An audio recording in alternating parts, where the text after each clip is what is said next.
Hello friends, मैं हूं गौरव और रिसेंटली एस्ट्रोनॉमर्स को एंड्रोमेडा गैलेक्सी के पास एक ऐसा ऑब्जेक्ट मिला है जिसने दुनिया के सभी एस्ट्रोनॉमर्स को हिला कर रख दिया। दरअसल एस्ट्रोनॉमर्स जब एंड्रोमेडा गैलेक्सी को स्टडी कर रहे थे ना, तब उन्होंने ये देखा कि उसके बगल में एंड्रोमेडा जितना ही एक बड़ा गैस क्लाउड मौजूद है, जिसे गौर से स्टडी करने के बाद ये पता चला कि वो एक ऑक्सीजन क्लाउड है। अब आई नो आपको लग रहा होगा इसमें चौंकाने वाली बात क्या है, तो well let me tell you, हमारे स्पेस एक्सप्लोरेशन के लंबे इतिहास में अब तक सिर्फ 2 ही जगहों पर ऑक्सीजन एलिमेंट के ट्रेसेस मिले हैं, वो भी सिर्फ और सिर्फ 2%। क्योंकि यूजुअली स्पेस में ऑक्सीजन के मॉलिक्यूल्स डस्ट और हाइड्रोजन के साथ कंबाइन होकर वाटर मॉलिक्यूल्स में कन्वर्ट हो जाते हैं और फ्रीज हो जाते हैं, और इसीलिए स्पेस में ऑक्सीजन मॉलिक्यूल्स ना के बराबर है। पर यहां पर इस पर्टिकुलर एरिया में पूरा का पूरा ऑक्सीजन का क्लाउड डिस्कवर किया गया है, जिसका अप्रॉक्सीमेट साइज 1,00,000 लाइट ईयर से भी ज्यादा है। तो अब सवाल यहां पर यह आता है कि एस्ट्रोनॉमर्स को मिला हुआ यह ऑब्जेक्ट क्या वाकई में एक ऑक्सीजन क्लाउड है, क्योंकि इस डिस्कवरी के अनाउंस होते ही उसने कंट्रोवर्सी का रूप लिया। सो इस डिस्कवरी की शुरुआत हुई थी 2018 में, जब एस्ट्रोनॉमर्स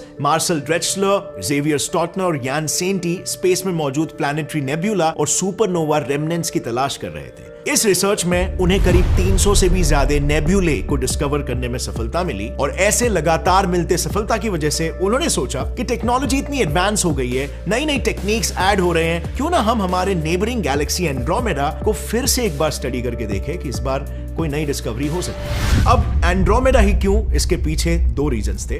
पहला, हाल ही में एक बात सामने आई थी कि हम जो सोच रहे हैं कि एंड्रोमेडा गैलेक्सी मिल्की वे के मुकाबले 2 से 3 गुना ज्यादा बड़ा है, वो दरअसल एक मिसअंडरस्टैंडिंग है, और असल में एंड्रोमेडा और मिल्की वे का साइज करीब करीब सेम ही है। लेकिन कई साइंटिस्ट इसे मानने के लिए अभी भी तैयार नहीं है। ये आज भी काफी डिबेटेबल इशू है, और इसीलिए इसके रूट तक पहुंचकर इसको स्टडी करना एक अच्छा ऑप्शन है। दूसरा रीजन था, एंड्रोमेडा बड़े ही तेजी से अपने प्लेन ऑफ सैटेलाइट्स के सैटेलाइट गैलेक्सीज को तबाह कर रहा है, और अब क्योंकि आगे आने वाले 5 बिलियन सालों में वो हमसे भी टकराने वाला है, इससे इस कोलिजन के प्रभाव का अंदाजा लगाया जा सकता है और शायद खुद को बचाया भी जा सकता है। और इसीलिए एस्ट्रोनॉमर यान सेंटी, मार्सल और जेवियर ने एंड्रोमेडा गैलेक्सी को स्टडी करने का तय कर लिया। अब उन्होंने स्टडी के लिए एक ऐसे प्रोसेस को यूज किया जो हमारी आंखों में पहले से ही मौजूद है, लॉन्ग एक्सपोजर प्रोसेस। अब इस प्रोसेस को एग्जैक्टली समझने के लिए ना, सबसे पहले ये विजुअलाइज करो और सोचो कि एक अंधेरे कमरे में बंद होने के बाद आपकी आंखें कैसे काम करती है। एग्जैक्टली डार्क रूम में एंटर होते ही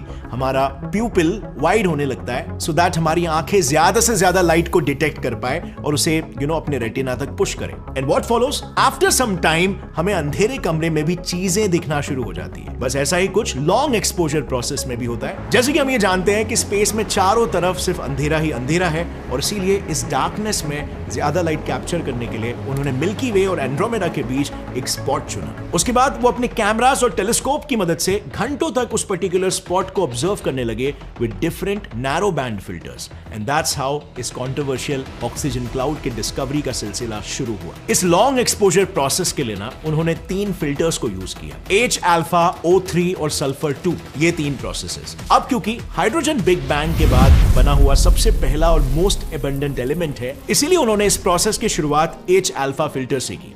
सो बेसिकली इसमें होता क्या है ना कि हाइड्रोजन एमिशन स्पेक्ट्रम में इस पर्टिकुलर वेवलेंथ जो कि 656 नैनोमीटर्स है, इस पर्टिकुलर वेवलेंथ पर स्पेस को ऑब्जर्व किया जाता है और हाइड्रोजन को ट्रेस करने की कोशिश की जाती है। इस इमेज में आप देख सकते हो कि इस वेवलेंथ पर रेड लाइट एमिट होती है, और इसीलिए जितने भी हाइड्रोजन क्लाउड्स की इमेजेस आपने देखी होगी वो सभी हमेशा रेड ही होते हैं। लेकिन ताजुब की बात यह है ना कि स्पेस में ऑलमोस्ट हर जगह, आई मीन स्टार्स के अंदर, स्टार्स के बाहर, यहां तक कि इंटरस्टेलर स्पेस में मौजूद डस्ट क्लाउड्स में भी हाइड्रोजन भरा हुआ है। फिर भी उन्हें उस रिसेंटली मिले क्लाउड में हाइड्रोजन का, इतने अबंडेंट एलिमेंट का 1% भी ट्रेस नहीं मिला। Sounds fishy, right? किसी एनोमली की तरह। वेल, एस्ट्रोनॉमर्स को भी यही लगा, और इसीलिए उन्होंने अपने दूसरे फिल्टर O3 को यूज किया। यह फिल्टर भी H अल्फा की तरह ही काम करता है, बस एक माइनर डिफरेंस के साथ इसमें 656 नैनोमीटर्स की जगह पर 437 नैनोमीटर्स के वेवलेंथ यानी कि ब्लू लाइट में स्पेस को ऑब्जर्व किया जाता है। So I am hoping over here आपको लाइट के वेवलेंथ और उसके कलर स्पेक्ट्रम के बारे में पहले से एक अंदाजा होगा कि कैसे लाइट के वेव्स को अगर आप स्ट्रेच कर दोगे और उसका स्पेक्ट्रम जितना वाइड होगा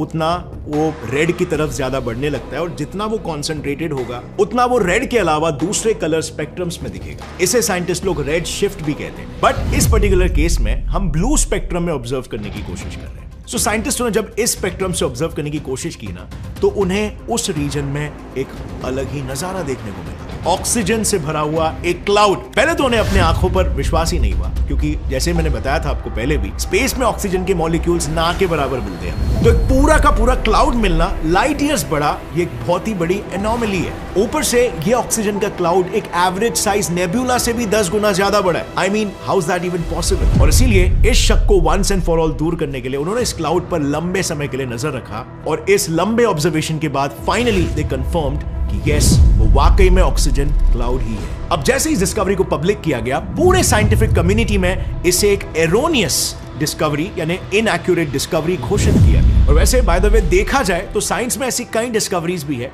जिन्हें रेवोल्यूशनरी होने के बावजूद भी नकारा गया था, जैसे निकोला टेस्ला का एसी करंट फॉर एग्जांपल। उन्होंने जब इसका इन्वेंशन दुनिया के सामने पेश किया, तब थॉमस एडिसन ने उसको जानलेवा कहकर खारिज कर दिया। एंड करंटली पूरी दुनिया इसी इन्वेंशन पर आज निर्भर है। इनफैक्ट उनके ज्यादातर इन्वेंशन को शुरुआत में फॉल्टी होने का टैग लगा दिया गया था, और आज मॉडर्न जमाने में जब साइंटिस्ट उनके इन्वेंशंस को स्टडी कर रहे हैं, तब उन्हें पता चल रहा है कि निकोला टेस्ला वाकई में अपने जमाने से 100 साल आगे सोचते थे। अगर आप भी निकोला टेस्ला के माइंड बेंडिंग इन्वेंशंस और उनकी सक्सेस स्टोरी के बारे में जानना चाहते हो, तो the inventions of Nikola Tesla, इस बुक को आप कुकू एफएम पर सुन सकते हो। और कुकू एफएम में आपको ऐसे ही 10,000 प्लस ऑडियो बुक्स मिलेंगे डिफरेंट जॉनराज में, जैसे science, self help, motivation, career, leadership, management, finance etcetera, वो भी पर बुक 2 रुपीज से भी कम में। और इसीलिए कुकू एफएम पर आज के तारीख में करीब 2.5 मिलियन से भी ज्यादा एक्टिव पेड सब्सक्राइबर्स हैं। प्लस इसका स्लीप टाइम फीचर पर्सनली मुझे बहुत इंटरेस्टिंग लगता है, क्योंकि इसमें आप स्लीप टाइम भी स्केड्यूल कर सकते हो, और अगर नींद आ गई तो ऑडियो बुक अपने आप ही बंद हो जाएगा और वहीं से वापस स्टार्ट होगा। इसका फायदा यह है कि आपको लिटरली सोने से पहले इस ऐप को बंद करने के लिए भी मोबाइल स्क्रीन देखने की जरूरत नहीं पड़ती, विच रिड्यूसेस स्क्रीन एडिक्शन। सो रुके क्या हो, अभी कुकू एफएम पर जाओ, मेरा ये कूपन कोड डालो and get 50% off on first month subscription, सिर्फ 49 रुपीज के डिस्काउंटेड प्राइस पर। इस ऑडियो बुक की दुनिया का पार्ट बनो, link is in the description. And now